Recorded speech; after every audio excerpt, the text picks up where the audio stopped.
डनकाशी news channel, सच है तो बोलेगा। वाराणसी के सर्किट हाउस में आयोजित प्रेस वार्ता में केंद्रीय सामाजिक न्याय एवं अधिकारिता राज्य मंत्री रामदास अठावले ने प्रधानमंत्री नरेंद्र मोदी के नेतृत्व में केंद्र सरकार के 12 वर्षों की उपलब्धियों को विस्तार से प्रस्तुत किया। उन्होंने कहा कि इस दौरान देश में विकास और जन कल्याण के क्षेत्र में कई ऐतिहासिक कार्य किए गए हैं। केंद्रीय मंत्री ने कहा कि पिछले 12 वर्षों में केंद्र सरकार ने सामाजिक न्याय, गरीब कल्याण, सामाजिक सुरक्षा, बुनियादी ढांचे के विकास, महिला सशक्तिकरण, युवाओं के उत्थान तथा वंचित, दलित और पिछड़े वर्गों के कल्याण के लिए अनेक महत्वपूर्ण निर्णय लिए हैं। उन्होंने कहा कि सरकार की प्राथमिकता समाज के अंतिम पंक्ति में खड़े व्यक्ति तक विकास का लाभ पहुंचाना है।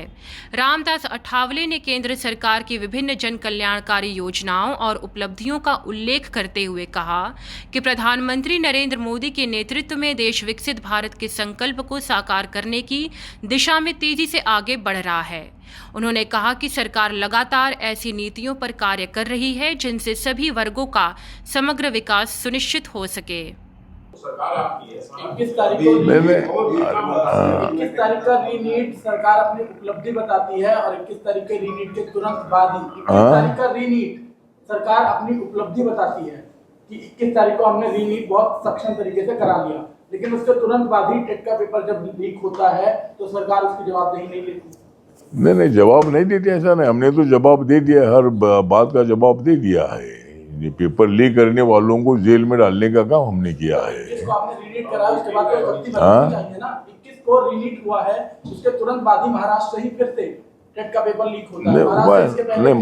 नहीं, महाराष्ट्र में ही ज्यादा लोग पेपर लीक करने वाले हैं। मतलब महाराष्ट्र में जो पहले जो अपने नीट एग्जाम में भी महाराष्ट्र में ज्यादा लोग पकड़े गए हैं।